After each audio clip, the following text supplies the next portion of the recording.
vais partir de l'histoire immédiate et puis je remonterai petit à petit dans le temps pour dire que d'une certaine manière, ça vient de loin.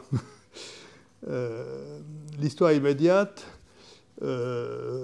juin, élection européenne. Allez, il faut bien le dire, un choc de voir le score du Rassemblement national.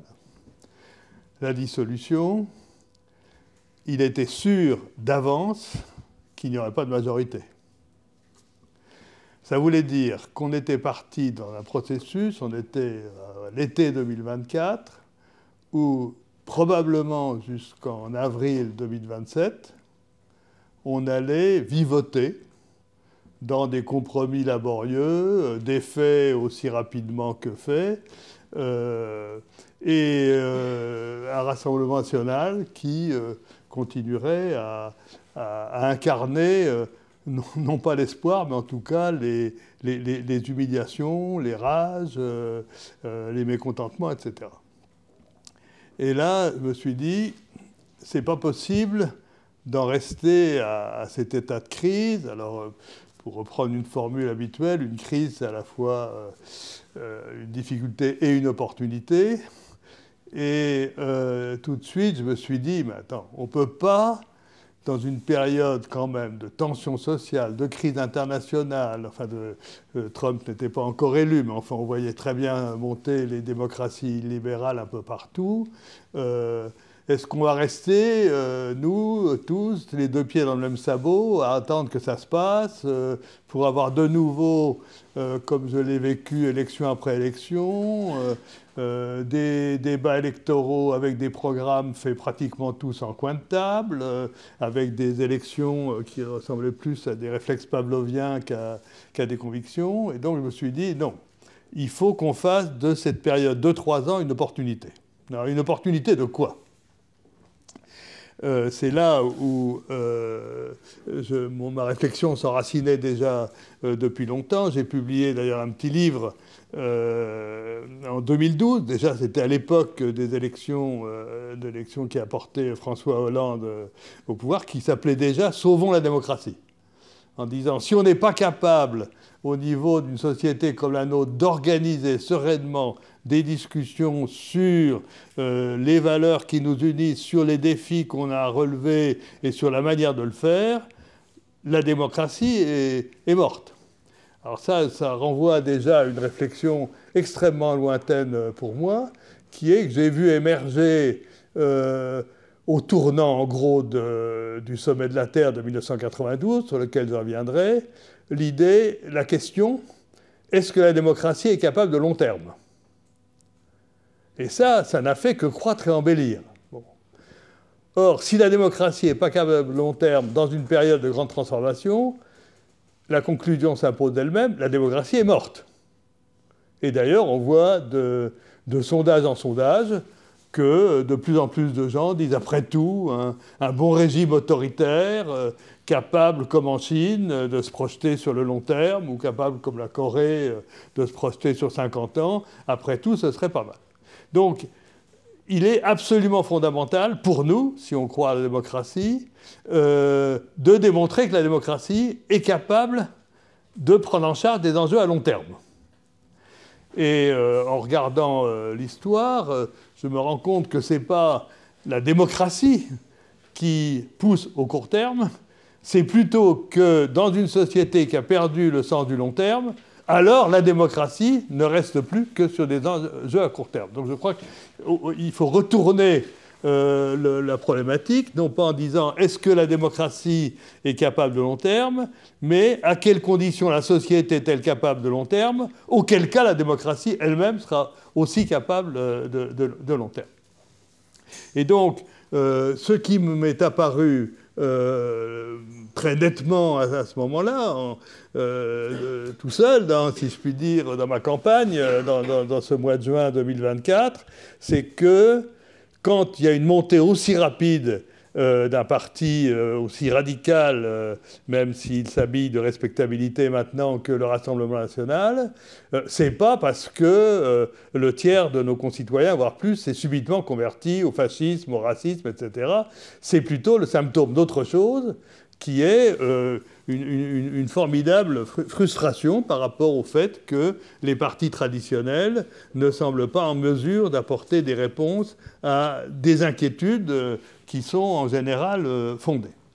Et donc, je me suis dit, il faut absolument mettre ces 3 ans à profit. C'est une opportunité, puisque le jeu politique traditionnel va être neutralisé, c'est l'occasion qu'il se passe quelque chose d'autre. Alors cet autre, c'est quoi? C'est effectivement la possibilité pour la société française de prendre le temps de dialoguer et de débattre de ces défis, de les comprendre d'abord, de chercher les perspectives. D'où l'idée, qui est une très vieille idée pour moi, sur laquelle je reviendrai, qu'à situation exceptionnelle, réponse exceptionnelle. Autre idée qui m'est chère depuis très longtemps, on invente très peu de modes de réponse dans une société. J'ai beaucoup travaillé au niveau des territoires et j'ai été amené à dire le capital le plus précieux dans un territoire, dans une société donnée, c'est son capital immatériel. Et son capital immatériel, c'est quoi? C'est le résultat d'apprentissage ancien, de comment on relève des défis. Et ce qui m'a énormément frappé historiquement, c'est qu'une société qui est dotée d'un fort capital immatériel est capable de s'attaquer à des défis nouveaux. C'est-à-dire qu'il y a une sorte de routine, d'habitude, de capital, sur la manière de prendre les problèmes qu'on peut réactualiser, qu'on peut réinvestir dans des défis nouveaux. Quelles sont les traditions qui existent en France par rapport à ça? Depuis le Moyen-Âge, c'est les États généraux. Donc l'idée d'États généraux, je regrette énormément que le terme ait été totalement galvaudé. Maintenant, on fait des États généraux pour tout et n'importe quoi. Même encore tout récemment, Gabriel Attal a lancé les États généraux du Parti Renaissance. Ben, comme vous regardez, c'est réunir ses adhérents pour causer, oui d'accord. Mais si c'est ça les États généraux, alors tout le monde fait des États généraux. Il y a eu les États généraux de l'alimentation, il y a eu les États généraux de ceci, il y a les États généraux de l'information. Et du coup, à force de le galvauder ce terme, on a oublié sa force. A fortiori parce que le processus des États généraux, qui encore une fois remonte au XIVe siècle, est occulté à nos yeux parce que tout le monde a en tête les États généraux de 1988-89. Donc si vous dites États généraux, ah, tu veux préparer la révolution? Non. Ce que je veux, c'est renouer avec le processus qu'au fil des siècles, la société française a su inventer lorsqu'il y avait grande crise. Donc, je fais ce que je fais d'habitude, si vous voulez, quand des choses me titillent. J'ai un billet blog, j'ai un réseau de 5000 abonnés, et je fais un billet blog en disant ça. Et franchement, ne croyons pas que notre société s'est subitement convertie au fascisme. Il y a une crise de la pensée, il y a une crise politique très très profonde. Eh bien, il faut absolument engager des états généraux de la société française. C'est vraiment du genre de la bouteille à la mer, hein, mes affaires. Je balance mon billet blog, et puis je vois revenir des gens qui me disent « T'as raison, t'as raison, t'as raison, t'as raison ». Alors là, je me dis, il se passe quelque chose, si vous voulez, je ne suis pas seul à penser qu'il faut faire de cette crise une opportunité. Donc, de fil en aiguille, actuellement, on a à peu près 300 signataires de cet appel des États généraux. Ce qui me touche à ce moment-là, c'est leur diversité et leur richesse. Si vous voulez, c'est toujours un signe qui ne trompe pas. Qui est-ce qui signe ce genre de choses? Ce n'est pas du tout une pétition politique classique où on s'attend à ce que, si vous voulez, les usual suspects signent. Là, je trouve effectivement des réseaux de l'ancien réseau d'effectivement Lemoigne qui se reconnaissent là-dedans, des députés. Je vois arriver des réseaux de collectivités territoriales. Pour moi, c'était un signe important. Je vois arriver des réseaux associatifs. Je vois arriver des intellectuels, des gens qui sont des spécialistes de la démocratie délibérative. Et là, je me dis, il est en train de se passer quelque chose. Ça rencontre un écho. Ça rencontre un écho. Du coup, effectivement, on publie une tribune dans Le Monde en octobre. et qui reprend cette idée que chaque fois que la société était confrontée à une crise à la fois budgétaire, politique et sociale, eh bien, il faut entreprendre un processus. Alors, pour remonter maintenant dans le temps, qu'est-ce qui me fait penser que, effectivement, il y a eu un décalage énorme qui s'est instauré entre la nature des défis qu'on a et la nature des réponses. Alors ça remonte aussi à très loin pour moi, si vous voulez, quand j'étais encore dans l'administration, dans les années 70. J'ai dirigé les services de l'équipement dans une région en crise, qui était la région de Valenciennes, une région de sidérurgie, de métallurgie, qui commence à s'effondrer, de mines bien sûr, les mines commencent à fermer, le textile avait fermé, puis la sidérurgie, et à l'époque où j'étais encore en poste, c'est le moment où Usinor annonce la fermeture des hauts fourneaux de Denain, et donc on voit, si vous voulez, de fil en aiguille, un énorme tissu industriel qui s'effondre. Et moi, j'étais en charge pour l'État de gérer les processus d'urbanisme qui avaient été conçus pour de la croissance urbaine. Et là, j'ai commencé à voir, si vous voulez, le décalage qui s'opérait entre la nature des problèmes qui étaient évidents sous les yeux et la nature des réponses institutionnelles que j'étais supposé incarner. Je me retrouve quelques années après sous-directeur à la direction de l'urbanisme et amené à négocier avec Defer et son cabinet, avec Mitterrand et son cabinet, les premières lois de décentralisation. Et là, ça a été quand même un nouveau choc, parce que j'ai eu le sentiment qu'on était en train de faire une loi féodale et rurale pour gérer une société urbaine européenne, si vous voulez. Et en particulier, j'ai été confronté aux thèses qui étaient très, très, très dominantes à l'époque, pour les anciens, ils s'en souviendront sans doute, qui étaient que pour que la démocratie fonctionne, il est indispensable qu'on répartisse des compétences exclusives. C'est la thèse dite des blocs de compétences. Il fallait, la commune, c'est ça. Après, on ne parlait pas encore beaucoup d'intercommunalité. Et puis le département, c'est ça. Puis la région. Et puis, c'est vraiment l'idée Charbonnier maître chez lui. Et donc, il faut des compétences exclusives. Et la thèse de Gaston Defer, c'est s'il n'y a pas de compétences exclusives, on ne sait pas qui est responsable de quoi. Et si on ne sait pas qui est responsable de quoi, il n'y a pas de responsabilité politique. Donc, la démocratie fonctionne.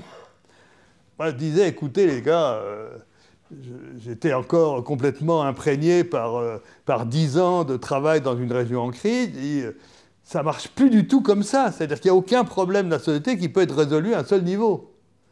Et donc, le vrai problème de la gouvernance, c'est d'organiser le rapport entre les niveaux de gouvernance et pas du tout d'attribuer comme ça des compétences. Bon. Et ce qui est absolument fascinant, dans le cas de la France, si vous voulez, c'est la rigidité de la pensée. Moi, j'ai défendu, à partir des années 90, la thèse de la gouvernance à multiniveau. J'ai vu, avec un certain plaisir, avec 20 ans de retard, mais c'est normal dans des processus comme ça. Maintenant, l'Union européenne a repris explicitement, presque mot à mot, les thèses que j'ai développées à l'époque. En France, rien n'a bougé d'un poil en 50 ans. C'est-à-dire il fallait gérer de nouveaux types d'interdépendance. On a créé, si vous voulez, petit à petit les métropoles, les intercommunalités. On a inventé un moment dans les pays, on les a laissés tomber. Enfin bref. Et à chaque fois, on compliquait, comme on a dit d'habitude, le millefeuille administratif. Et à chaque fois, alors mon Dieu, à qui on va donner les compétences, puisqu'il faut des compétences exclusives. Et donc là, je me suis confirmé avec ce que j'ai vécu dans ma chair, si vous voulez, parce que moi, je ne crois pas qu'on réfléchisse seulement avec sa tête, quoi. C'est vraiment en phase de colère, enfin, en phase d'indignation, en disant, mais enfin, comment est-ce qu'on peut être aussi con, si vous voulez, comment est-ce qu'on peut penser qu'on peut gérer la société avec des institutions qui pensent une autre société que celle dans laquelle on est. Et donc, j'ai été amené à réfléchir à deux choses jointes entre elles. La première, c'est la question, dans une société qui évolue, est-ce que c'est raisonnable de regarder à un moment donné, comme dans une photo, une société comme si elle était cohérente? Si on transforme la photo en film, là, on s'aperçoit qu'on a des choses qui évoluent à des vitesses différentes. Et donc, on comprend qu'une société, c'est fait de bouts et de morceaux. Des bouts qui ont évolué très vite, la technologie, on le voit encore avec les débats sur l'intelligence artificielle actuellement. Enfin, ça bouge entre ça et puis le génome et puis la manipulation de l'ADN. Enfin, des choses qui évoluent, mais de mois en mois. Et ça nous masque le fait qu'il y a des choses qui ne changent pas du tout. Et moi, j'avais été confronté tout le temps aux choses qui ne changeaient pas du tout. Et à ce moment-là, qu'est-ce qui se passe quand il y a des choses qui n'évoluent pas du tout et des choses qui évoluent très vite? Et qu'est-ce que c'est qui n'évolue pas du tout? Alors, qu'est-ce que c'est qui n'évolue pas du tout? Il y a en fait deux choses qui sont d'évolution extraordinairement lentes, voire trois. La première, c'est les systèmes conceptuels. Et la seconde, c'est les grands systèmes institutionnels. Et accessoirement, les valeurs qui sont sur un autre registre. Ça, c'est des choses d'évolution extrêmement lentes. Et à ce moment-là, je comprenais mieux mes défis de Valenciennes ou mes défis de la décentralisation, parce que j'en suis venu à démissionner de mon poste de la direction de l'urbanisme en disant, moi, je ne cautionne pas une loi avec laquelle je suis en désaccord total. C'est une loi du passé visant l'avenir. Je ne cautionnerai pas ça, je m'en vais. Et d'ailleurs, j'ai quitté le service de l'État quelques années après en me disant, mais de toute façon, je vois que les réponses apportées par l'État jacobin en France sont totalement inadaptées aux besoins de la société. Donc, à ce moment-là, moi, je refuse de cautionner et je m'en vais, si vous voulez. Voilà, ça a été ma démarche. Et donc, comment faire ? Depuis, j'ai énormément travaillé, j'ai énormément écrit sur les questions de gouvernance, et j'ai vu qu'il y a un paradoxe fondateur dans la gouvernance. C'est que, d'un côté, il faut que ce soit stable. Et donc, une société, elle ne peut pas, on le voit très bien, y compris avec ce qui se passe depuis quelques années, d'incertitude sur les normes, de diarrhée législative, l'environnement normatif change tous les matins, les gens sont totalement paumés. Donc une société a besoin d'une quille, sinon elle verse à la première tempête. Donc d'un côté, on a besoin d'une quille, donc on a besoin d'institutions stables, et puis de l'autre, on a besoin d'institutions qui s'adaptent aux défis d'une société en changement. Et pour moi, le nœud stratégique dans les questions de gouvernance, c'est à quel moment le fait qu'il y ait une quille, le fait qu'il y ait une stabilité, devient tellement contre-productif par rapport à l'état de la société que cette fois-ci, il faut changer. Et de même, si vous voulez, au plan conceptuel, parce que j'ai été amené pas mal à travailler effectivement sur l'économie, et je me suis rendu compte, si vous voulez, de la rigidité des systèmes de pensée. Alors, je l'avais vécu sur la gouvernance, mais sur l'économie, c'est évident aussi. J'ai publié en 2009 un livre qui s'appelle « Essai sur l'économie », où je dis, mais c'est facile de montrer que l'économie telle qu'on la pratique, c'est une idéologie et pas une science. Et la démonstration tient en 3 lignes. C'est les sciences de la nature ont connu 3 révolutions en 3 siècles, alors que la nature n'a pas changé. Et notre société et notre économie ont changé en plusieurs révolutions, et les hypothèses de base de l'économie classique n'ont pas changé. Donc il y a cherché l'erreur. C'est donc évidemment c'est une idéologie et pas un système rigoureux de pensée. Et donc j'ai depuis 50 ans, enfin cette obsession de dire est-ce qu'on va être capable d'oser remettre en cause nos systèmes conceptuels et remettre en cause nos systèmes institutionnels pour répondre aux transformations qu'on vit tous les jours de notre société. Et pour moi, voilà. Et donc, derrière la notion d'états généraux, il y a l'idée que si on n'a pas le temps, j'insiste sur le temps, on n'a pas le temps que la société se saisit de ces défis et la reprenne, je dirais, à zéro, avec le temps de comprendre ce qui lui arrive, tout simplement, les défis auxquels elle est confrontée, alors il est totalement impossible que la démocratie se réconcilie avec le long terme. Et si elle ne se réconcilie pas avec le long terme, elle est morte. Voilà, très rapidement, si vous voulez, mon raisonnement. Alors, comment se donner une grille de lecture de nos défis? Parce que, je reviendrai là-dessus sur ma conception des États généraux, la démocratie repose sur l'idée de citoyens informés. Ce n'est pas l'idée de l'usager sait parce qu'il est usager. Le citoyen, il ne sait pas parce qu'il est citoyen. Le citoyen, il sait s'il a été dans des conditions où il peut s'informer, être informé, conduire un débat informé, etc. Et donc, pour moi, pour nourrir ces réflexions, il faut avoir une grille de lecture de ce qui est en train de nous arriver. Alors, cette grille de lecture, pour moi, se situe nécessairement dans une perspective historique. C'est-à-dire que, par définition, puisque ce sont des processus inertes, comme je l'ai évoqué, il faut aller chercher dans l'histoire où ça a évolué dans une direction qui produit les problèmes actuels. Un peu dans je prends quelquefois l'image de quand on est dans une forêt et qu'on est perdu, il faut revenir aux embranchements précédents pour se dire c'est peut-être là que ça s'est passé. Bon, qu'est-ce qui a produit la société actuelle et qui permet de comprendre où on en est? C'est clairement la modernité, et donc ce que j'ai appelé progressivement dans mes ouvrages la première modernité, parce que si on dit la modernité, ça veut dire que si on est contre, soit on est ringard, soit on est irrationnel, et donc je me méfie des termes comme postmodernité, parce que postmodernité, après, on débouche sur post-vérité, si vous voulez. Donc, bon.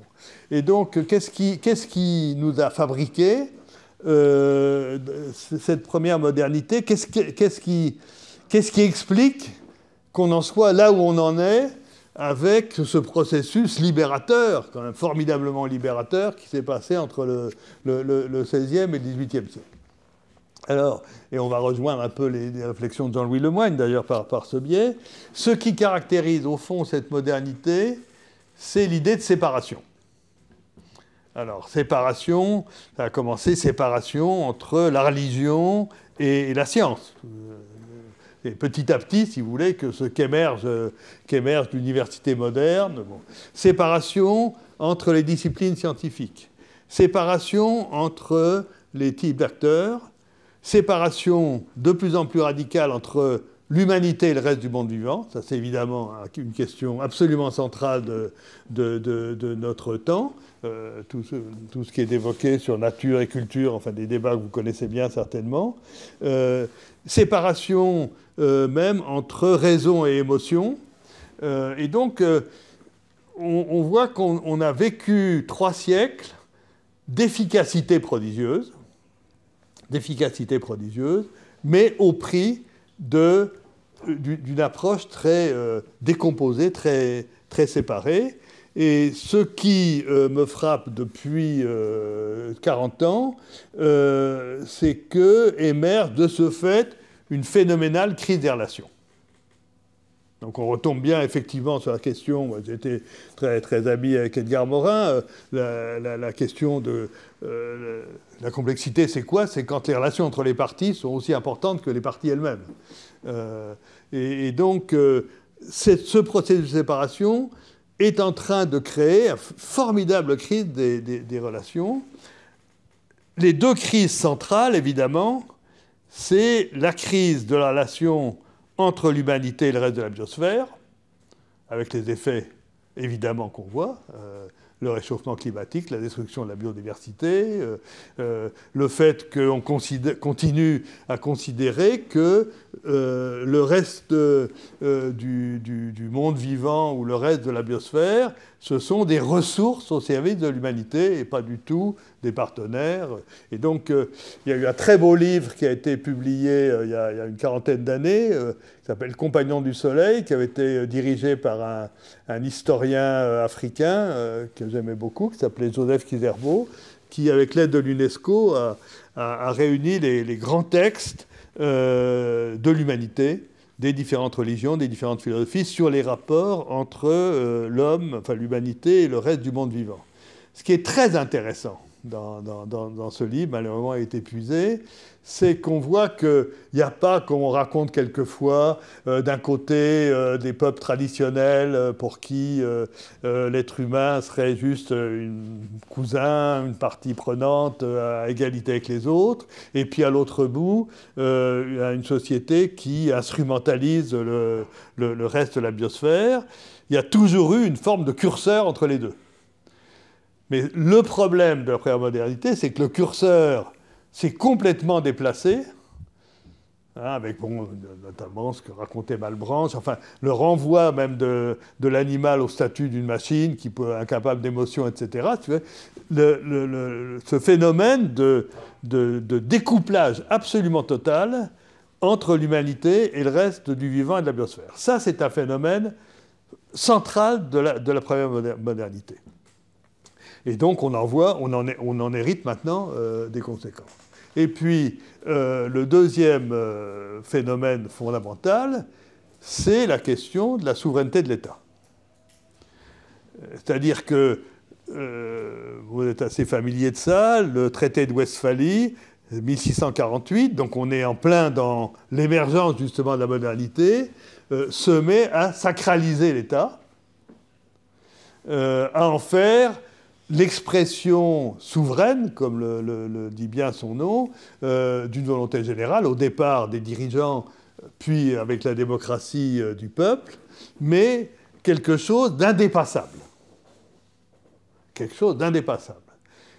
Ce phénomène du caractère indépassable de l'État souverain s'est trouvé, ça c'est une sacrée ruse de l'histoire, énormément conforté par la décolonisation. La décolonisation est beaucoup pratiquée après l'Afrique post-coloniale. La décolonisation est faite par des jeunes élites complètement formées, formatées par la puissance coloniale. Et donc qui véhiculaient très fortement l'idée de souveraineté, d'État national, etc. Et on se retrouve jusqu'à la caricature, avec l'idée qu'il ne fallait pas toucher aux frontières. Enfin, vous connaissez toute cette histoire de la décolonisation. Ces pays se mettent à reprendre la thèse de la souveraineté jusqu'à plus soif, si vous voulez. Et du coup, pour reprendre l'expression de Georges Bertoin, qui est un personnage qui est disparu l'an dernier, dont je m'honore d'avoir été l'ami, qui avait été le directeur de cabinet de Jean Monnet dans les années 50, donc un des grands... Moi, il m'a tout appris sur l'histoire de l'Europe, si vous voulez. Georges Bertoin disait « l'ONU, c'est un syndicat de gouvernants ». Ce n'est pas l'expression de la communauté internationale, c'est un syndicat de gouvernants. Et effectivement, ce qui est frappant, c'est que moins les pays ont été objectivement souverains, parce que dépendants de l'aide internationale, parce que dépendants du prix des matières premières, parce que dépendants de la dette, parce que dépendants des migrations, et plus ils ont voulu affirmer leur souveraineté. Alors du coup, et évidemment avec l'arrivée de Trump, et ce qui est en train de se passer entre Russie, Chine et États-Unis, on est en train d'arriver à l'extrême. Du coup, une société, une biosphère totalement interdépendante entre les êtres vivants et le reste de la biosphère, interdépendant entre les sociétés, est supposée plus que jamais gérée comme une confrontation d'intérêts nationaux. Et là, on est engagé dans un processus mortel pour l'humanité. Absolument mortel pour l'humanité, je crois que... Et c'était très frappant, puisque j'ai beaucoup travaillé sur les questions de responsabilité sur lesquelles on pourra revenir, parce que c'est une notion qui me paraît centrale, avec Mireille Delmas-Marty, enfin des gens qui ont beaucoup travaillé sur le droit international. On parle de droit mondial. Il n'y a pas de droit mondial. Il y a un droit international. Un droit qui régit les relations entre États souverains. Donc, si vous voulez, par quelques bouts comprennent la modernité, ces processus de séparation aboutissent d'une part à une crise phénoménale des rapports entre l'humanité et la biosphère, et une crise phénoménale de l'ordre international par l'incapacité radicale du système tel qu'on a conçu en 1648, étendu au reste du monde, avec un droit de la responsabilité qui est uniquement un droit des rapports entre les États. Donc, si vous voulez, on est arrivé à l'acmé des contradictions de la première modernité. Et donc, on n'échappe pas, non pas à revenir à une vision irrationnelle du monde, mais on n'échappe pas à inventer une seconde modernité où la notion de responsabilité et la notion d'interdépendance sont complètement centraux. Ça, on l'a vécu extrêmement fort dès le début des années 80. Du coup, j'ai participé à l'époque à la création de ce qu'on a appelé le groupe de Vézelay. Sans doute quelques-uns, les plus anciens peut-être, ont déjà entendu le nom, mais ça a été oublié depuis longtemps. On avait créé un groupe d'intellectuels francophones pour réfléchir justement à ce qui nous arrivait. Avec Africains, Tunisiens, Canadiens, Français. Et en 1986, on a lancé un appel pour les États généraux de la planète. Donc c'est une obsession qui, pour moi, est... Comment, dans des situations de crise, on essaie de mettre les choses sur la table au niveau de la société. Ces États généraux ont donné naissance à un processus qui s'appelle l'Alliance pour un monde responsable et solidaire, auquel j'ai consacré quand même plus de 10 ans de ma vie, dont l'utopie concrète était de dire, sur ces questions-là, il faut qu'on invente des dialogues au niveau de la société mondiale, qu'on se parle, c'est aussi bête, mais qu'on se parle, pas seulement entre Chinois, Européens, Américains, mais aussi entre gens des grandes entreprises, paysans, intellectuels, collectivités territoriales, etc. Parce que quand on regarde l'hétérogénéité du monde, la diversité du monde, c'est pas seulement de la diversité géoculturelle, c'est aussi de la diversité collégiale. Et donc, effectivement, pendant 10 ans de ma vie, j'ai consacré mon temps à construire ces dialogues entre les sociétés, et on a pu organiser en 2001, je pense, un événement qui n'a pas de précédent, qui est une Assemblée mondiale de citoyens, avec des gens de 100 pays, avec des quotas par région du monde et des quotas par milieu socio-professionnel, 10 jours de dialogue. Il y avait 35 langues, si vous voulez, 35 langues qui étaient utilisées.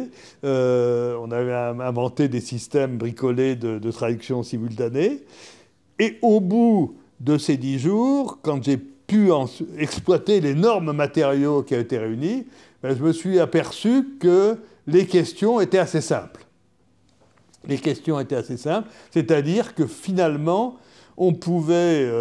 se mettre d'accord, si vous voulez, entre les Chinois, les Indiens, les Latino-Américains, l'Occident, que sais-je, on pouvait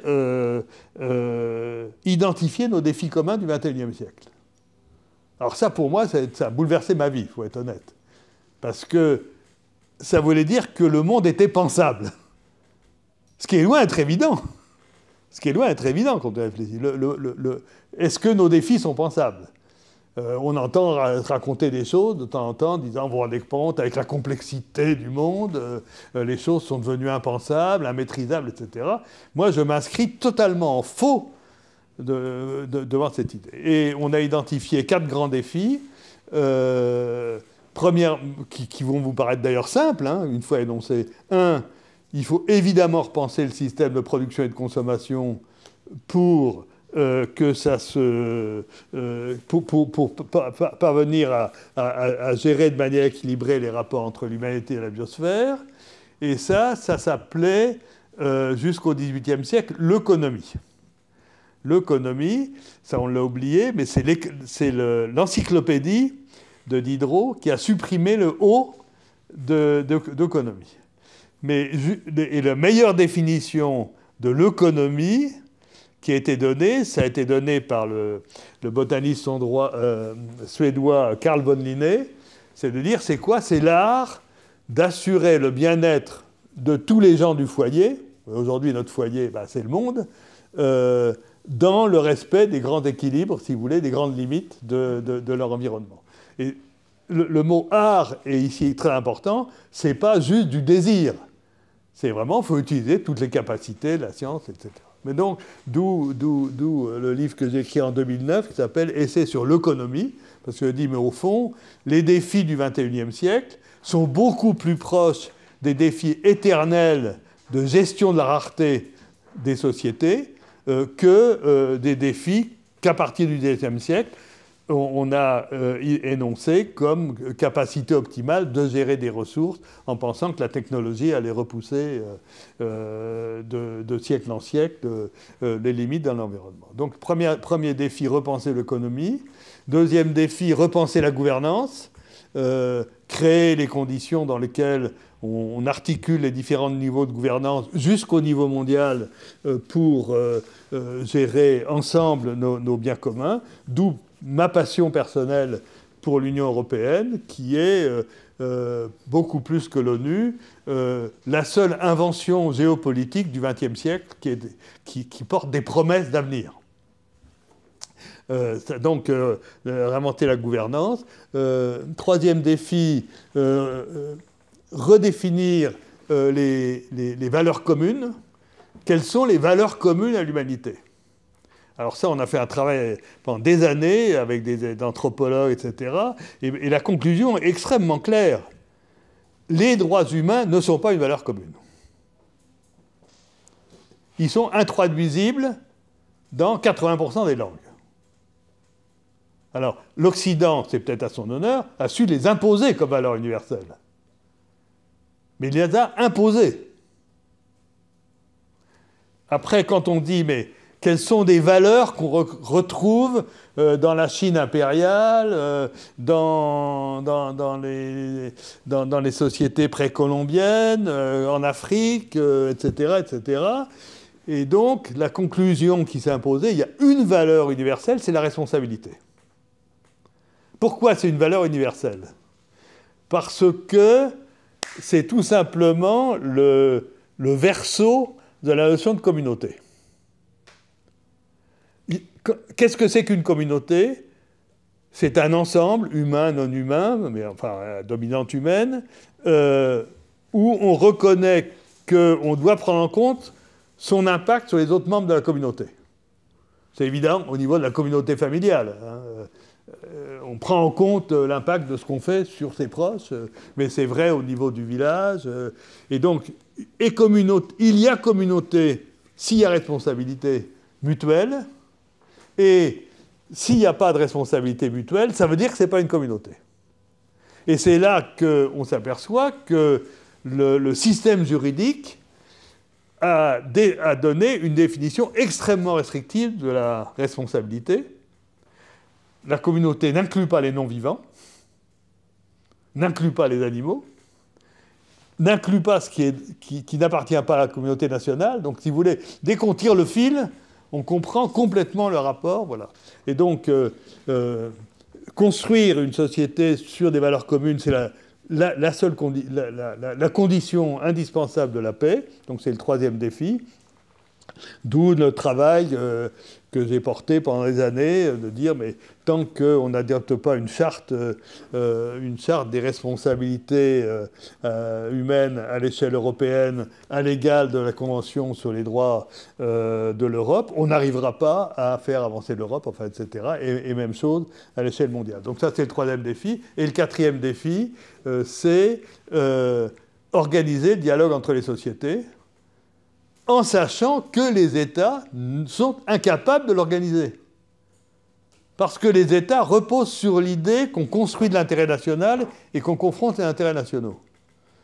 Mais même si on regarde à notre petite échelle de l'Europe, c'est de la blague. Vous prenez l'agriculture, expliquez que l'intérêt français, c'est de défendre la FNSEA pour défendre le taux de retour sur les subventions. Enfin, si vous voulez, ça ne tient pas debout. Ça ne tient pas debout, la manière dont on met les choses. Et donc, dans la lignée de ce que j'avais fait avec l'Alliance, on a, entre 2005 et 2010, notamment avec Michel Rocard, qui était passionné, c'était une de ses grandes dernières aventures, on a monté un forum China-Europa. C'était une époque bénie, c'était avant Xi Jinping. Donc, il y a eu une période... hein, c'est comme ça, la Chine, il y a des ouvertures, il y a des fermetures, etc. Il y a eu une période assez exceptionnelle de régime autoritaire, mais qui tolérait le dialogue et qui n'était pas encore dans l'obsession de la rivalité avec les valeurs occidentales, etc. Et donc, pendant 5 ans, on a organisé, avec les moyens propres de la fondation que je dirigeais à l'époque, un dialogue sur le modèle de ce qu'on avait fait dans l'Alliance pour un monde responsable et solidaire. Et là, ma dernière épopée, ça a été en 2010, c'était juste au moment où je prenais ma retraite.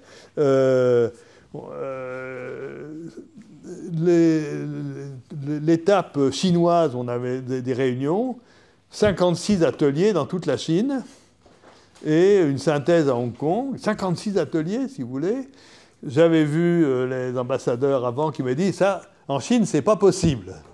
C'est pas possible pour une raison simple, il n'y a aucune administration qui a la compétence pour vous l'autoriser. Alors on a dit, c'est pas grave, on va le faire quand même. Et on l'a fait. Alors ce qui était très intéressant, si vous voulez, c'est parce que ça, c'est le pragmatisme chinois, évidemment, qui savait ce qui se passait. Il y avait des observateurs, évidemment, du parti dans tous les ateliers. Mais comme ils trouvaient que c'était utile et qu'ils savaient qu'ils ne pouvaient pas l'autoriser, ben on a fait des ateliers officiellement clandestins. C'était totalement étonnant, si vous voulez. Totalement étonnant. Et on a terminé à 800 personnes à Hong Kong avec des confrontations. Et de nouveau, la vérification que, au départ, les Européens disaient « Non, mais c'est pas la peine.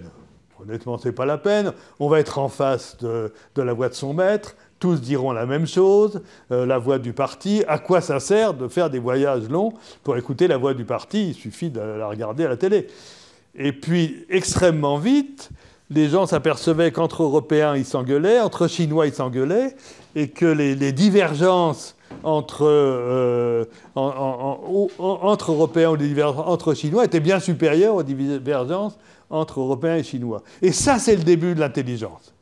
Ça, c'est le début de la sagesse, si vous voulez, de comprendre que... Mais oui, il y a des divergences de points de vue extraordinaires, mais seul le système d'État souverain impose l'idée qu'il y a un intérêt chinois qui s'oppose à un intérêt européen. D'où, et ça va être ma dernier propos, d'où les quelques idées qui sont à la base de la proposition de processus d'États généraux tel qu'on l'a proposé. J'en retiendrai deux idées fondamentales. La première, partir de dialogues territoriaux. Pourquoi partir de dialogues territoriaux? C'est parce que un dialogue territorial, c'est pas parler petit. C'est pas parler petit, c'est pas parler local. C'est partir de réalités vécues.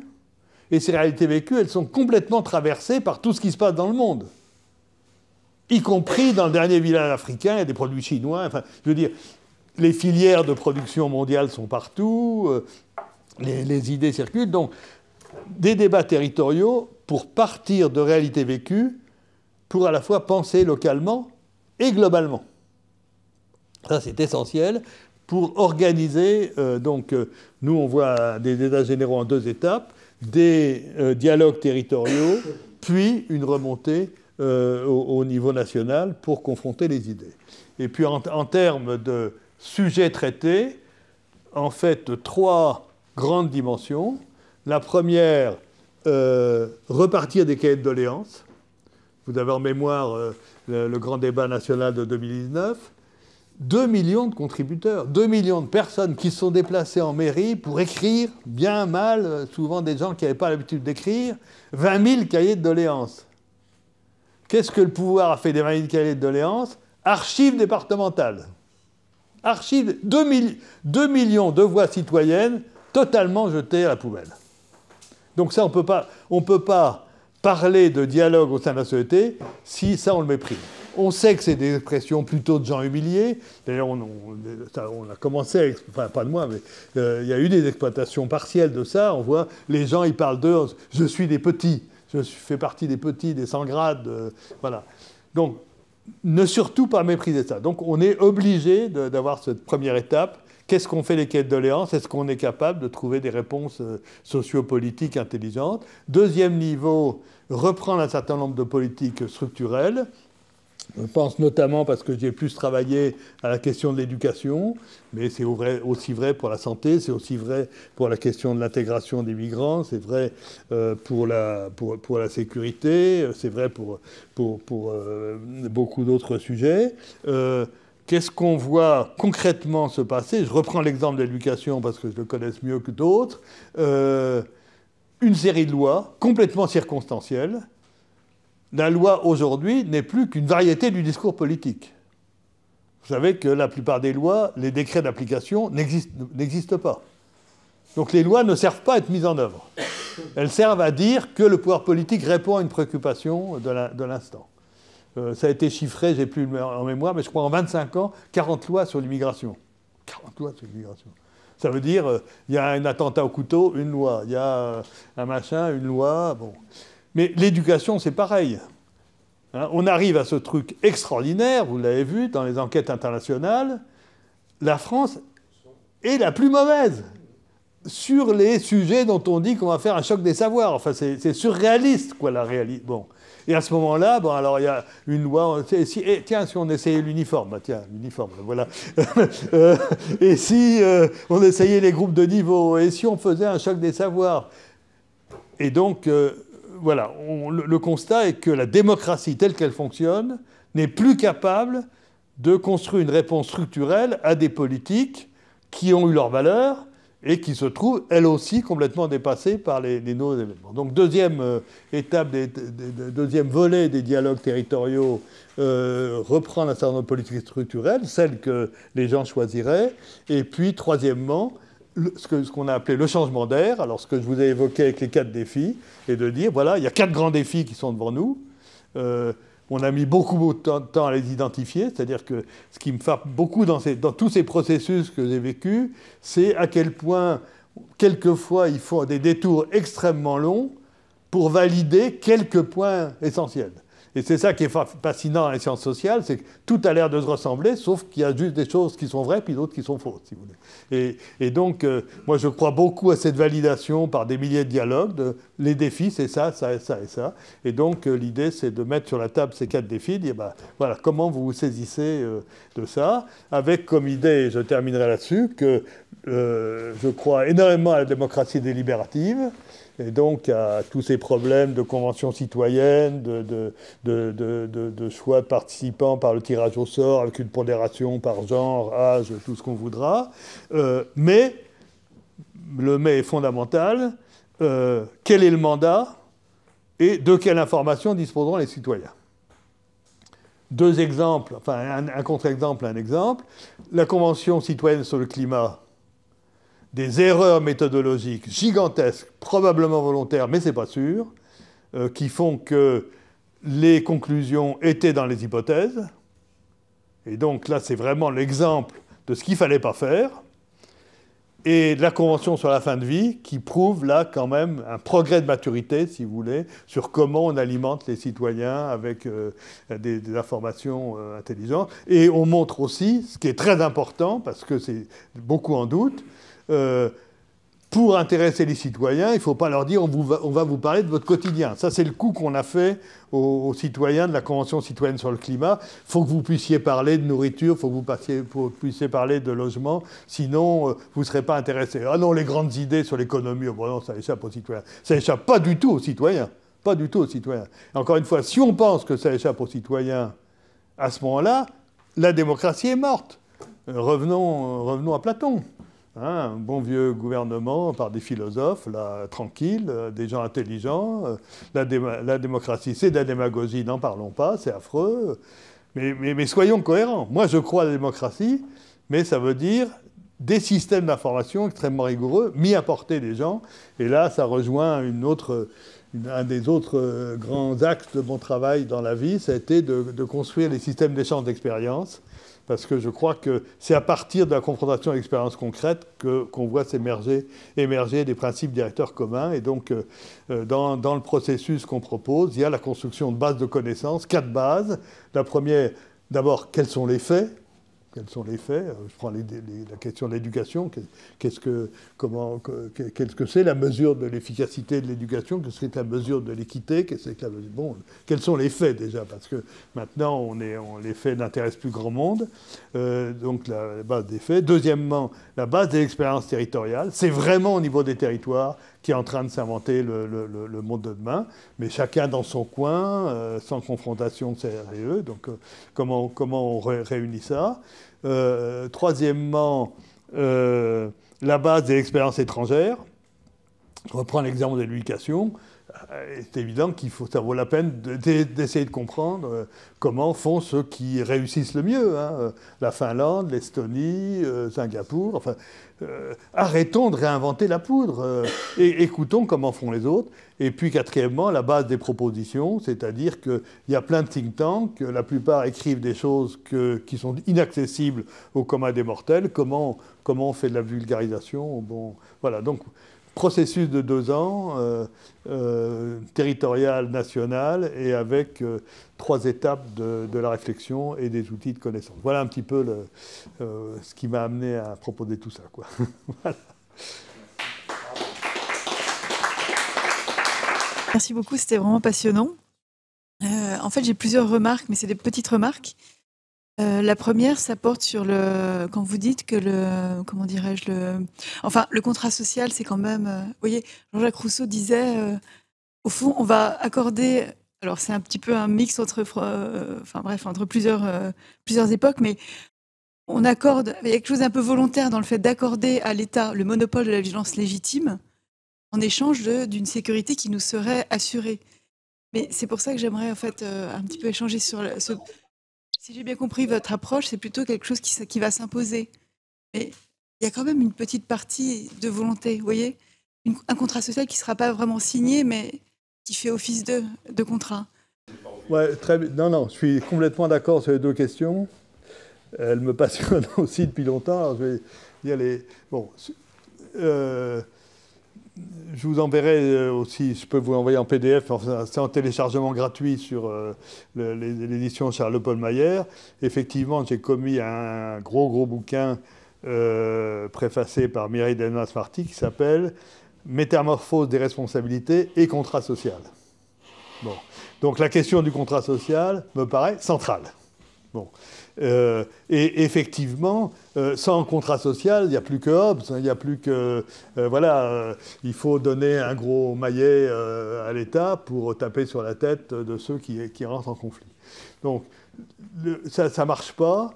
Ça aussi, parce que j'ai beaucoup travaillé sur la différence entre légitimité et légalité. Notamment à cause des détours par l'Afrique ou par l'Asie, en particulier la Chine, que je connais beaucoup mieux que l'Inde. Le drame de la démocratie, c'est d'avoir confondu les 2 termes. C'est-à-dire que puisqu'on élit ces dirigeants, ils sont forcément légitimes. Ben, c'est pas vrai. Et la preuve, c'est que c'est les dirigeants politiques, le corps politique de manière générale, aujourd'hui en France, dans toutes les enquêtes, est celui dans lequel on a le moins confiance. Celui dans lequel on a le moins confiance. Alors là, il y a quand même un paradoxe, un paradoxe de la démocratie. Bon. Et donc, il faut comprendre que l'exercice légitime d'un pouvoir, ce n'est pas la même chose que l'exercice légal d'un pouvoir. Je vais prendre 2 exemples opposés. La Chine. Le Parti communiste n'est pas aimé en Chine. Il n'est pas aimé. Détester, le mot est trop fort, il n'est pas aimé. Mais tout le monde lui reconnaît qu'il a redonné sa dignité à la Chine, redonné son unité à la Chine. Et du coup, tant qu'il assure de la croissance et du débouché d'emploi, il continue à être légitime. Bon. En sens inverse, si vous voulez, je regarde l'Afrique francophone, celle que je connais le mieux, État postcolonial, complètement copié du système colonial, donc complètement plaqué sur la société. Il peut y avoir toutes les élections libres qu'on veut, les gens ne se reconnaissent absolument pas dans le fonctionnement de l'État. Donc ça veut dire que les conditions pour avoir une société pacifique, c'est de toute façon d'arriver à ce que le pouvoir soit légitime. Et donc j'ai décomposé, je pourrais répondre à ça, mais et une des conditions, c'est précisément qu'au-delà de la puissance de l'État, il y ait un sentiment de contrat social. Ce contrat social, c'est est-ce que pour chaque milieu socio-professionnel, en gros, il y a un équilibre entre les libertés qu'on leur donne et la responsabilité qu'ils exercent vis-à-vis de la société. Et donc j'ai analysé, si vous voulez, les différents contrats sociaux implicites, parce que souvent ils étaient implicites, et on voit qu'ils ont cassé l'un après l'autre.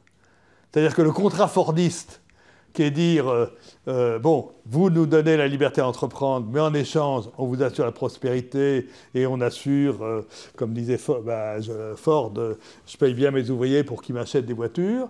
Ça s'est cassé. Ça s'est cassé avec la financiarisation. Je l'ai très très bien vécu, si vous voulez, dans le Nord. Dans le Nord, le contrat social, ça s'appelait le paternalisme. C'est-à-dire, moi, je me souviens dans la sidérurgie, si vous voulez, encore dans la fin des années 50, les pères venaient présenter leur fils au patron. Hein, et on faisait allégeance. Mais en échange, il y avait de la prospérité. À un moment donné, la sidérurgie a vu qu'il y avait le déplacement vers la mer, et puis après le déplacement vers la Chine, vers les nouveaux pays producteurs. Et subitement, ils ont dit « Non, mais nous, on n'est pas en charge. » Après avoir contrôlé toute la société, subitement, ils ont dit « Ah non, mais on n'est pas en responsabilité de votre avenir, les amis. Hein, faut aller voir ailleurs, si vous voulez. » Bon, rupture au contrat social. Bon. Contrat social implicite ou explicite, cette fois-ci, entre l'enseignement supérieur et la société. Bon. Il y a le contrat social, là, il est assez explicite. Il repose sur l'échange de lettres entre Vannevar Bush, qui était le président ingénieur américain, et le président américain, juste après la guerre, sur le thème, on a mobilisé toutes les énergies pour le projet Manhattan pour gagner la guerre, c'est fait, qu'est-ce qu'on fait maintenant? Est-ce qu'il y a encore justification à ce que l'enseignement supérieur soit financé par les citoyens? Et là, la réponse a été de dire oui, parce que la recherche fondamentale va créer de la recherche appliquée qui va créer du développement, qui va créer de la prospérité. Et donc, il y avait un contrat social. Maintenant, ça ne fonctionne plus sous ce modèle-là. Et donc, moi, j'ai participé, si vous voulez, aux conférences mondiales sur l'enseignement supérieur et sur la recherche. Sur la recherche, ça devait être en 1999 à Budapest. Les chercheurs, ils en étaient à dire, ben oui, mais on n'a plus confiance en nous. On n'a plus confiance en nous. Et alors, la conclusion, ce n'était pas de dire, ben, réfléchissons à ce que ça veut dire la responsabilité vis-à-vis de la société. La réponse est, on communique mal. C'est-à-dire, au lieu de se rendre compte, si vous voulez, qu'il y avait eu un éclatement du contrat social, et donc il y a une réinvention du contrat social à faire, à tout, y compris dans le rapport entre gouvernants et gouvernés. Donc, ça, moi, j'y crois beaucoup. Et là-dedans, la notion de responsabilité mutuelle est centrale, si vous voulez. Les libertés sont équilibrées par les responsabilités qu'on assume, quoi. Et alors là, évidemment, les thèses de Friedman sur dire « non, l'entreprise, son boulot, c'est de faire du profit, en quoi elle est concernée par le bien-être des citoyens ?» Si vous voulez, à un moment donné, ça explose. Voilà. Sur la question de la bureaucratie et des normes, je crois qu'il y a deux choses. La première, de nouveau, c'est que les normes survivent aux raisons pour lesquelles on les a mises en place. Alors j'ai vécu ça dans le Nord de manière extraordinaire. il y avait des normes sur la gestion de la batellerie, dont tout le monde avait oublié que c'est les Allemands qui les ont imposées pour que la batterie française ne fasse pas concurrence à la batterie allemande. Et la bureaucratie française continuait à appliquer ces normes. Si vous voulez, et moi j'ai une formule, une norme dont on ne sait plus l'origine, elle devient sacrée. Parce qu'on ne sait pas à quoi on touche. Et si on touchait à des trucs fondamentaux, on ne sait pas à quoi on touche. Donc, voilà. Et puis l'autre chose, c'est que les normes, c'est quoi? C'est des obligations de moyens. Or, le problème est précisément que dans la gouvernance, une des conditions de légitimité de la gouvernance, c'est qu'il y ait le plus d'unité possible avec le plus de diversité possible. Pour ça, il faut organiser, c'est ce que le principe de subsidiarité active, il faut dire on expérimente au niveau local, on dégage des principes directeurs, à charge pour chaque territoire de dire comment il va mettre en œuvre le principe directeur. Mais c'est des obligations de résultat, ce qui rejoint votre idée de performance. Or, au niveau européen, alors c'est dramatique au niveau européen, 40 000 normes, et au niveau français, on a voulu chercher des résultats par des obligations de moyens. Et à chaque fois, on fabrique des nouveaux. Et comme non plus qu'on n'abroge pas, moi je me souviens quand j'étais à l'administration, chaque ministre disait on va simplifier. On dit oh ça y est, on va encore compliquer. Parce que c'était ça voulait dire on va ajouter une strate. Parce que le problème n'était pas de rajouter une strate, le problème était de remplacer une logique par une autre. Voilà. Tout d'abord, merci beaucoup. Votre projet est évidemment extrêmement ambitieux, mais j'y adhère vraiment, vraiment. Vous dites être capable de réconcilier la démocratie et le long terme. Alors, je suis prêt d'y croire, mais quand même, j'ai un petit doute, quoi, si vous voulez. C'est un effort énorme, d'où l'ambition de votre projet. Pourquoi ? Parce que cette contradiction est en chacun d'entre nous. C'est un de nos trois grands conflits. Le conflit entre le long terme et le court terme. Chacun d'entre nous a ce conflit. Comme il a un autre conflit qui est entre les émotions et puis la raison. Comme il y a l'opposition entre l'individu et le collectif. Donc chacun d'entre nous, c'est anthropologique ça. C'est pour ça que je crois que ce combat va être très difficile. Mais j'y adhère entièrement. Alors ceci dit, je m'accrocherai sur effectivement la pensée économique, remettre en cause la pensée économique. Alors personnellement, si je suis là aujourd'hui, c'est sur ce thème-là. Et je vais commencer par prendre en fait une expression du diagnostic actuel. C'est-à-dire pour moi, nous sommes actuellement, pas que la France, hein, l'Europe, et puis le reste du monde, mais je me centre sur l'Europe et sur la France, on est devant une impasse totale. Alors, je vais énoncer cette impasse, comment je la vois. C'est au niveau des investissements que je qualifierais de public ou de collectif. Nous avons effectivement deux enjeux vitaux, de défis vitaux, et stratégiques, vous les avez cités, c'est d'une part l'environnement, bien sûr, la réconciliation avec la nature, le changement climatique, comme on dit vulgairement, plus tout ce qui va avec, et c'est la défense, les armements, l'armement, parce que malheureusement, c'est la situation géopolitique actuelle et malheureusement prévisible pour une durée qui menace d'être assez longue et nous mener à l'horreur. Alors là, vos questions, il y en a pour une heure à réagir. Je vais essayer de le faire en 5 minutes. Toutes sont bonnes. Je vais donner mon petit sentiment là-dessus.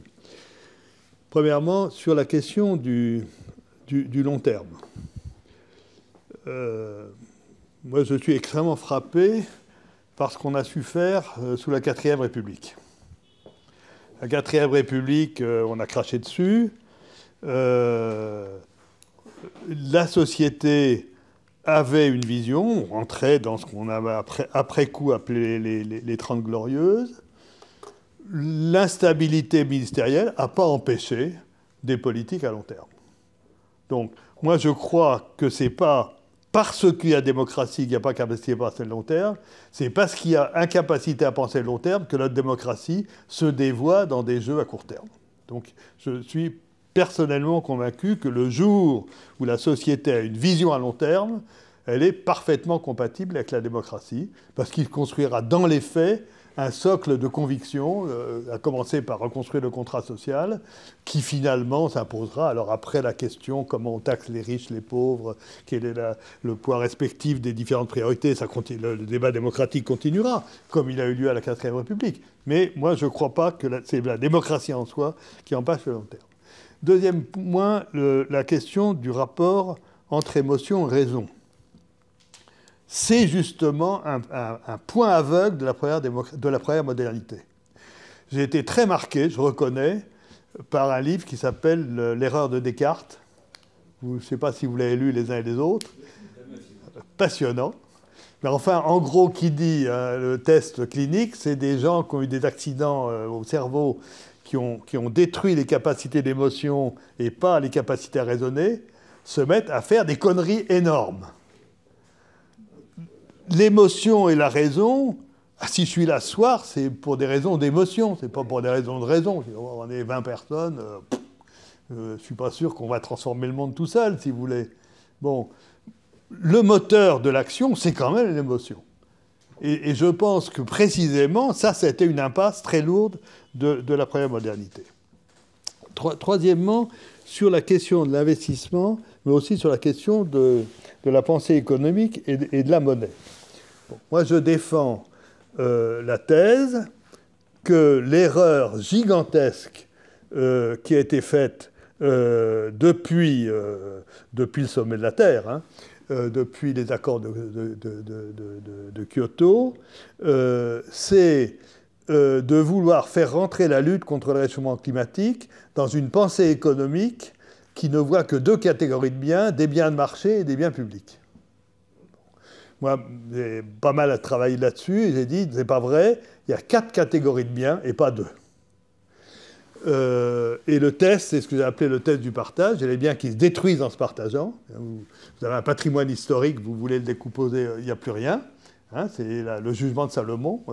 Un bébé coupé en deux, il n'y a plus de bébé du tout. Voilà, c'est tout. Il y a ensuite les biens qui sont en quantité finie et qui se détruisent en se partageant.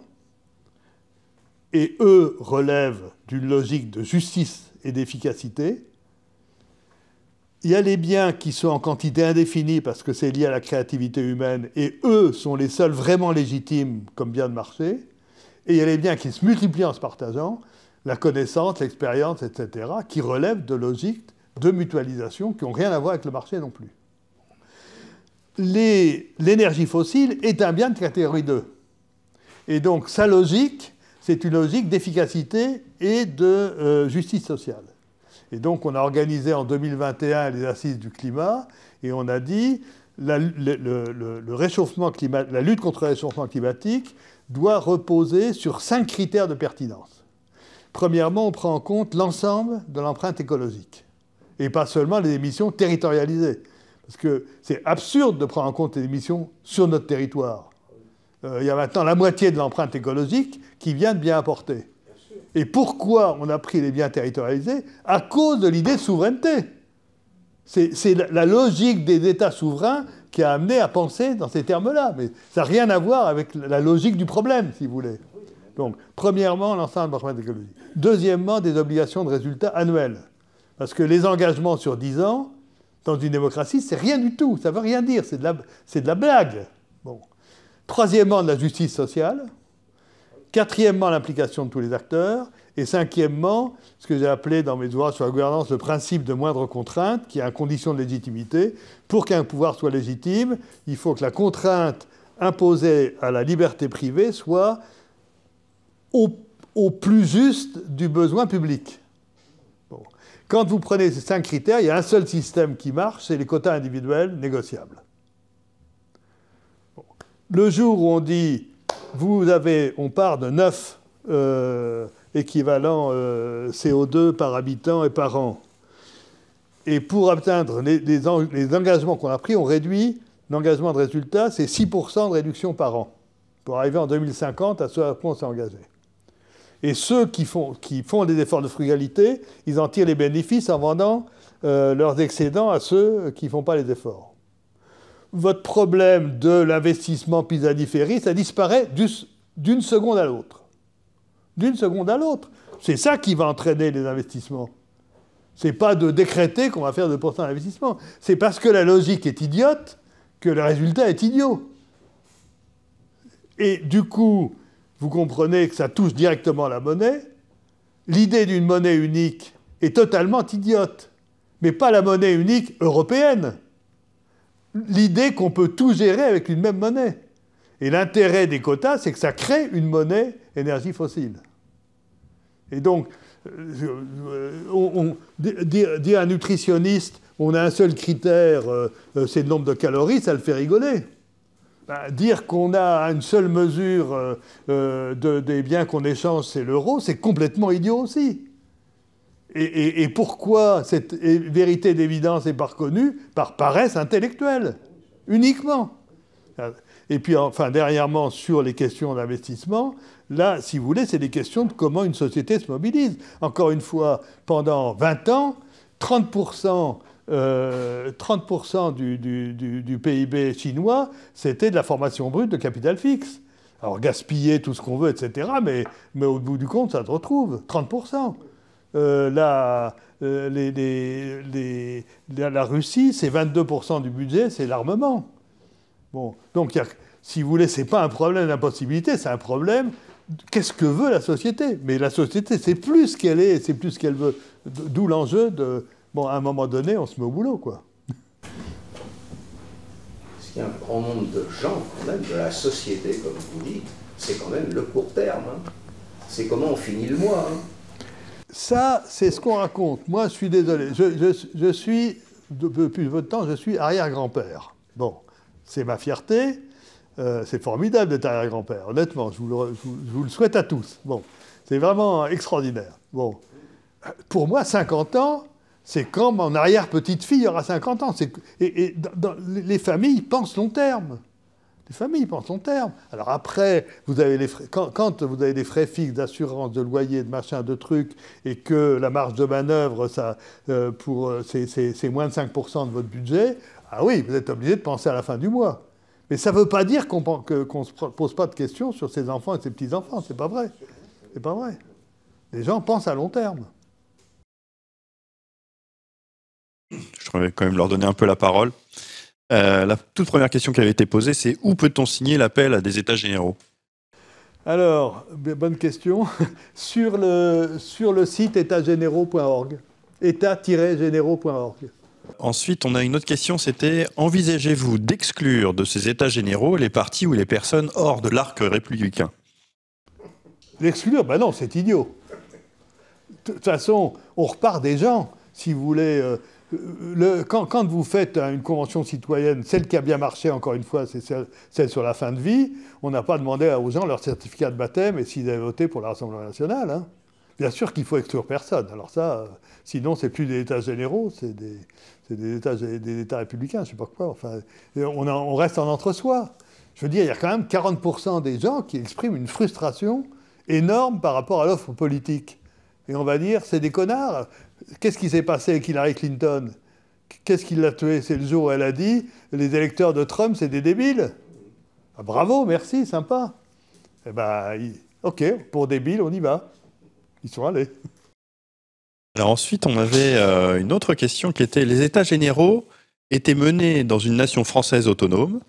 Actuellement, des décisions françaises pourraient entrer en contradiction avec d'autres intérêts, comme ceux de l'Union européenne.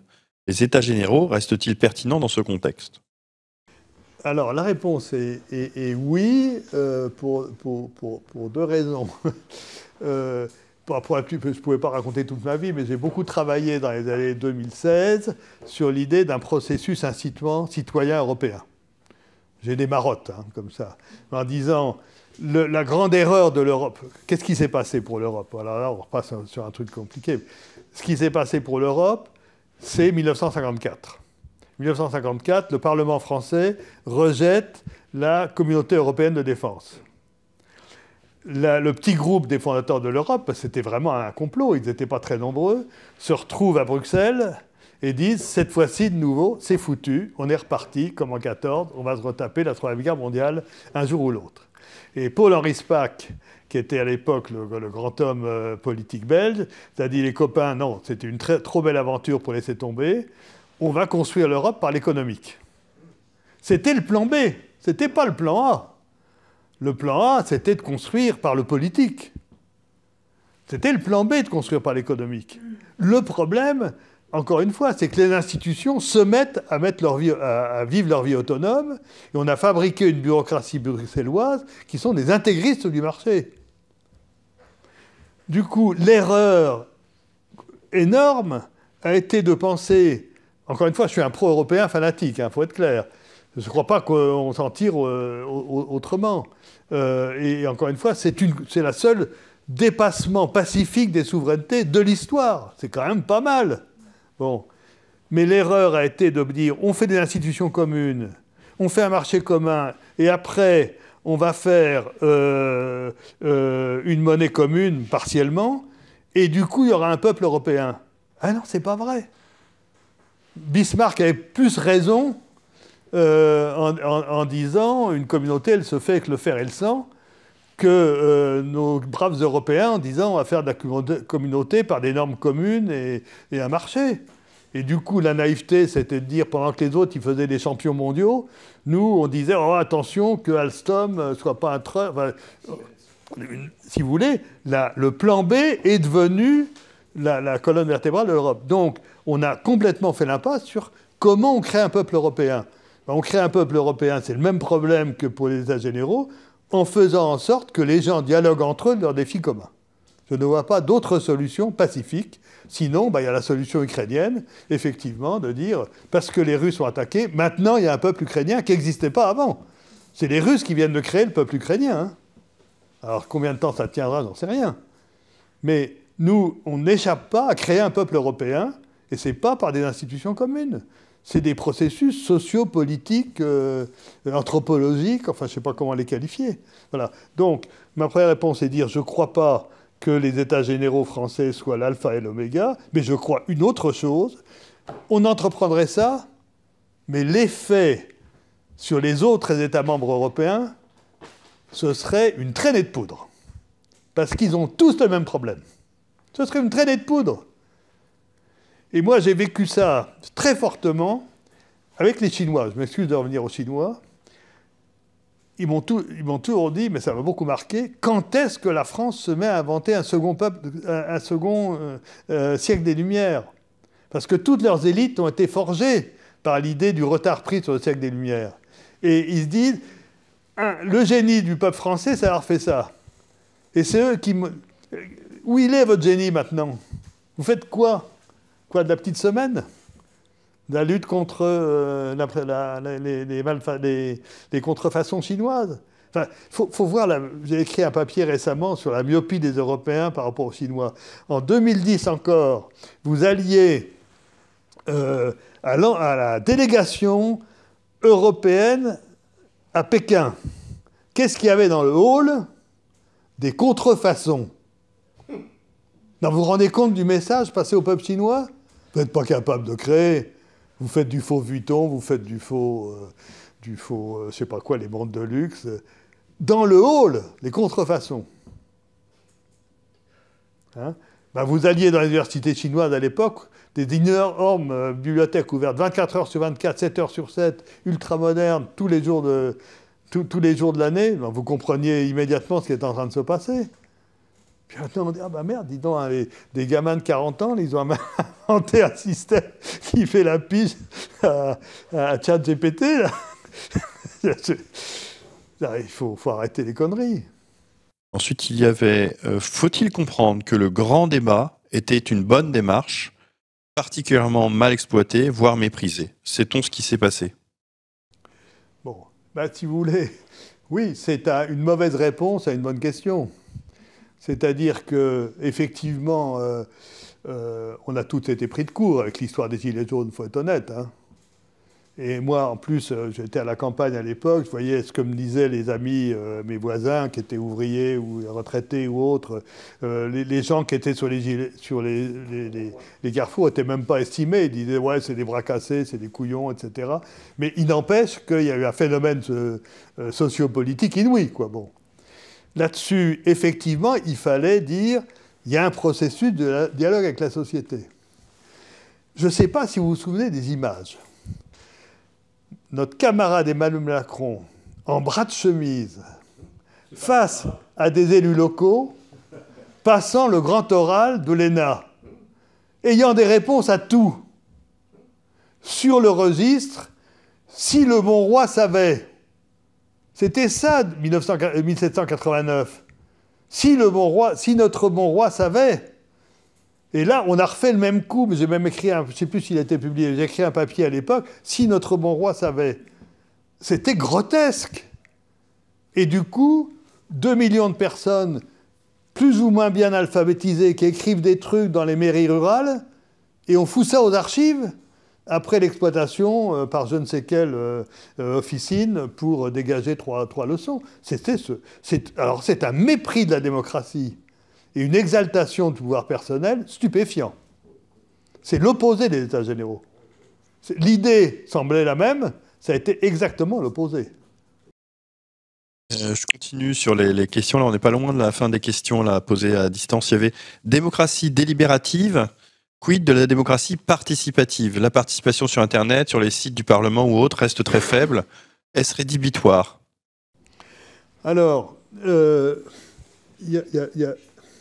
moi, je distingue pas tellement démocratie participative, je distingue 3 types de démocratie, la démocratie représentative, la démocratie occupationnelle et la démocratie délibérative. Démocratie occupationnelle, c'est dire aux gens, vous n'avez plus prise sur les grandes questions de votre destinée, qu'est-ce qu'on va vous amuser en débattant de la couleur du revêtement de la cour d'école? C'est une manière, si vous voulez, méprisante d'occuper les gens. Bon. La démocratie délibérative, c'est de recréer les conditions d'un dialogue.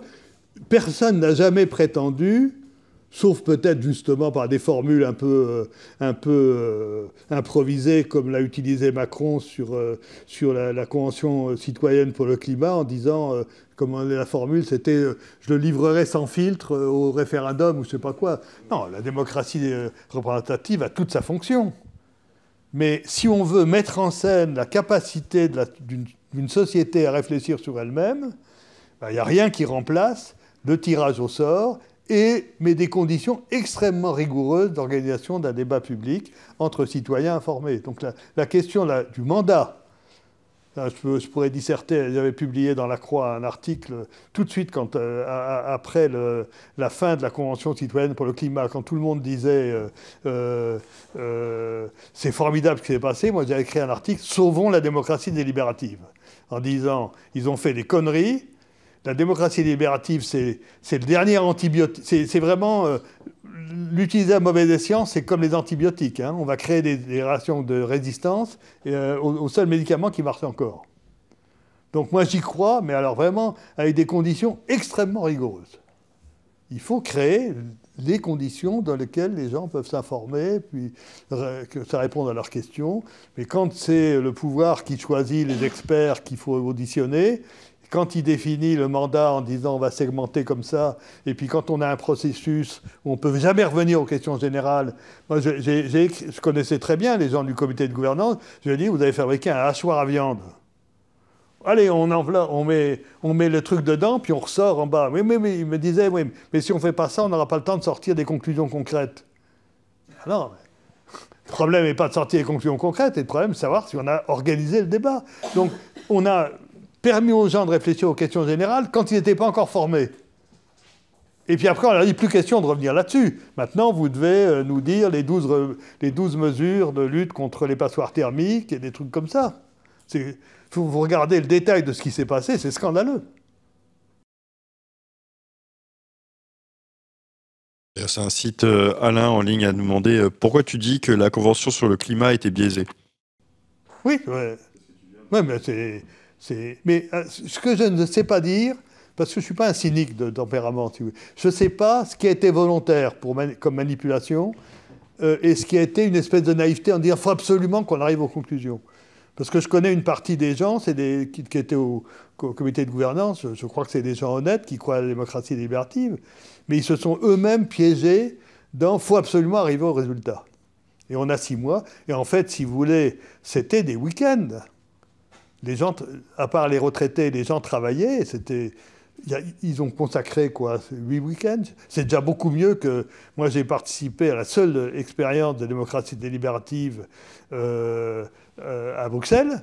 On m'avait demandé d'être grand témoin. J'avais dit, bon, je veux bien. Tout le monde s'est extasié. J'ai dit, mais vous rigolez, c'est ridicule ce que vous avez fait. Alors, évidemment, il y avait des citoyens de toute l'Europe. Ils étaient incroyablement heureux d'être ensemble. C'était très chouette, si vous voulez. Mais la manière dont on les manipulait, c'était honteux. C'était honteux. On ne peut pas en un week-end comme ça. Alors, voilà, qu'est-ce qu'il faut faire pour la médecine? Je ne sais pas quoi. Alors voilà, X% on dit que c'est ça, donc la priorité de l'Europe, c'est ça. Et alors, par ailleurs, si vous voulez, si vous regardez ce qui s'est passé, moi, le Forum pour l'avenir de l'Europe, au départ, est parti de nos idées d'assemblée instituante. Et puis, de fil en aiguille, c'était quoi? C'était un site web sur lequel il fallait s'inscrire. Donc, il y avait déjà que les passionnés de l'Europe qui y allaient, où il fallait répondre à des questions, mais qui était déjà structuré en fonction de l'agenda de la Commission. C'est quoi ça? Ça ne produit rien du tout. Rien du tout, franchement.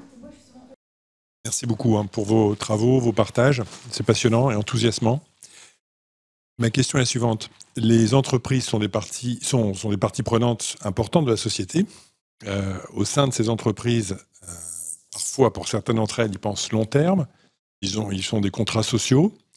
Alors, certes, c'est évidemment pas les mêmes intérêts, des actionnaires, des sociétaires ou autres, mais les personnes à l'intérieur de ces entreprises sont aussi des citoyennes, des citoyens. Quel pont vous verriez entre entreprises, sociétés, avec un grand S, finalement entre société avec un petit s et société avec un grand S? Oui, moi, si vous voulez, je pense que l'entreprise, ça fait partie des corps sociaux qui, malgré tout, fonctionnent le mieux. Je me souviens quand je présidais la fondation Charles Pollaert pour le progrès de l'homme, qui était très proche des mouvements de société civile, intermondialistes, etc. J'avais écrit dans les slogans qui défilaient « Les entreprises multinationales sont aujourd'hui les seuls acteurs qui sont à l'échelle des problèmes. » Oh, on m'a dit « Alors t'as viré, t'as cuti !» Non, mais c'est les seuls acteurs à l'échelle des problèmes. De même, si vous voulez, moi, la loi française sur le devoir de vigilance, je la trouve extrêmement intéressante. Après, mais simplement, si vous voulez, il y a la même diversité entre les entreprises et entre les chefs d'entreprise qu'au sein de la société.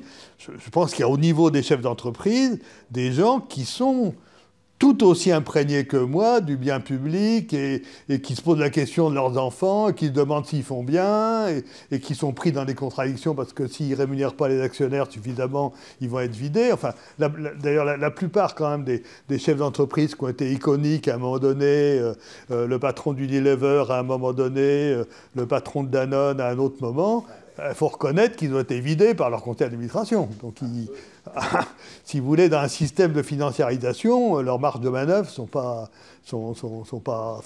formidables. Ils sont confrontés à la concurrence. Moi, je vois un gars comme Antoine Frérot, là, de Veolia, qui a des vraies convictions éthiques. Il n'empêche qu'il est en concurrence internationale et qu'il ne peut pas faire n'importe quoi. Donc, mais moi, je pense que traiter les entreprises comme un tout sans se demander lesquelles sont vraiment des canailles. Il y a des canailles. Et puis il y a des gens qui essaient de faire un boulot, de faire tourner quand même des corps sociaux qui, quelquefois, font vivre 200 000 personnes, 500 000 personnes. Alors, après, si vous voulez, ce qui est difficile, c'est... Par exemple, même les meilleurs d'entre eux, la tendance va être plutôt au mécénat qu'à vraiment essayer d'appuyer des alternatives. Moi, je regarde les fondations d'entreprise, c'est gentil, mais c'est quand même beaucoup. Il n'y en a pas beaucoup qui disent on va investir sur les états généraux. On va faire un test, si vous voulez. On est en train de faire une proposition de préfiguration des états généraux, parce qu'on sait bien qu'on ne peut pas mettre tous les œufs dans le même panier et que la volonté du gouvernement et du Parlement d'y aller, même si on a des députés qui sont très intéressés, on ne peut pas être Je veux dire, la probabilité que ça aboutisse, c'est quand même pas de 100%. Hein. Donc on fait un truc de préfiguration, on va voir si des fondations d'entreprise sont prêtes à y aller. Ça va être un test intéressant, parce qu'ils se posent les mêmes questions que nous. Hein. Moi, je ne suis pas du tout, si vous voulez, sur l'optique la bonne société civile contre la mauvaise entreprise. Ça, c'est de la littérature de gare, ça. Hein. Société civile, moi je l'ai pratiqué pendant 30 ans comme président d'une fondation. Si vous voulez, au bout d'un moment, je leur avais dit, écoutez, moi j'ai beaucoup pratiqué le BTP, la concurrence entre les entreprises de BTP, elle était plus saine que la vôtre, parce que là, ça se réglait avec du fric. Tandis que la concurrence entre du non lucratif, ça se gère sur des symboles. Donc, moi, je suis très, très loin d'idéaliser la société civile. Il y a des gens géniaux. Mais enfin, si vous voulez, l'idée qu'il y a des corps qui seraient des corps de fripouilles et puis d'autres, de même dans les chercheurs, il y a des chercheurs, c'est des vrais escrocs, quoi. Ou des fous, quoi, des fous. Et puis, il y en a d'autres qui sont à la recherche d'un nouveau contrat social, moi. Et ça, c'est ce que j'ai beaucoup appris, si vous voulez, du travail international. Des typologies a priori des bons et des mauvais. On a créé une alliance des militaires pour la paix. J'aime mieux vous dire que je pense à un type comme je sais pas, le général Bachelet, qui était le chef de la doctrine de l'armée de terre. On est allé ensemble faire une conférence sur la paix aux 100 ans de l'école de guerre de Colombie. Vous voyez qu'on recule devant aucun sacrifice. Bon. Faisant réfléchir des militaires sur qu'est-ce qui, au bout du compte, justifie la légitimité à tuer. Et il finissait par dire, c'est le risque d'être tué. Et donc, d'une certaine manière, lui dit, tuer par drone, les développements, il y a quelque chose d'intolérable éthiquement. Donc, vous avez des militaires qui ont une réflexion éthique extrêmement poussée. Et puis, vous avez des brutes. Mais on trouve dans tous les pays des militaires qui ont des questions sur la responsabilité. Qu'est-ce que ça veut dire que la responsabilité? En plus, tous les militaires aujourd'hui savent que ce n'est pas l'ordre militaire qui ramènera la paix. Donc il y a une réflexion dans le milieu militaire sur l'art de la paix qui est supérieure à la réflexion à la société civile. Hein. Donc moi, je ne suis pas du tout, si vous voulez, sur une typologie des bons et des mauvais. Hein. Par corps social, en tout cas. Du coup, moi, je reparle. En fait, j'avais été envoyée par le ministère de l'Environnement au Danemark, parce que là-bas, il y a une sorte d'habitude qui est très ancrée de conférences de citoyens, jurys citoyens, enfin, conférences de consensus. Donc, vous voyez, mais au Danemark, en Suède, en Norvège, ils sont 10 millions. Ils sont moins nombreux que nous. J'ai pas fini. C'est pas le problème central, c'est que c'est 10 millions de personnes qui se ressemblent. C'est-à-dire que le niveau culturel est à peu près très homogène. Il y a beaucoup moins d'inégalités qu'en France.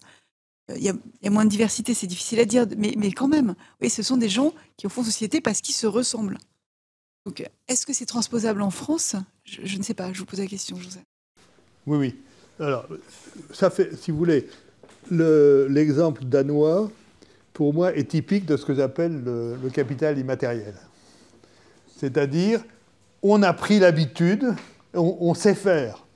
Là, on est en train d'inventer en France. Je dois reconnaître, encore une fois, la Convention citoyenne sur le climat.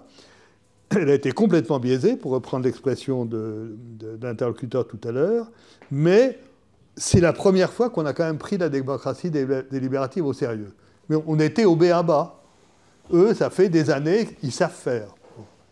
Et, par contre, encore une fois, moi, l'expérience que j'ai au niveau de l'Alliance pour un monde responsable et solidaire, du forum China-Europa, c'est qu'au contraire, l'hétérogénéité est une richesse formidable de dialogue. Formidable. Formidable. Et encore une fois, si vous voulez, il se passerait en France sur un truc comme ça la même chose. De même que dans le forum China-Europa, au bout de 10 minutes, ils découvraient que les Chinois n'étaient pas d'accord entre eux et puis les Européens pas d'accord entre eux, ben là on découvrait que les migrants ils sont pas d'accord entre eux, que les profs ils sont pas d'accord entre eux, que les chefs d'entreprise ils sont pas d'accord entre eux. Enfin, et on déconstruit l'idée qu'il y a des espèces d'homogénéité de pensée parce qu'il y aurait une homogénéité de je sais pas quoi, de conditions sociales ou d'origine ou etc. J'ai été très engagé au plan militant jusqu'à 30 ans auprès des migrants.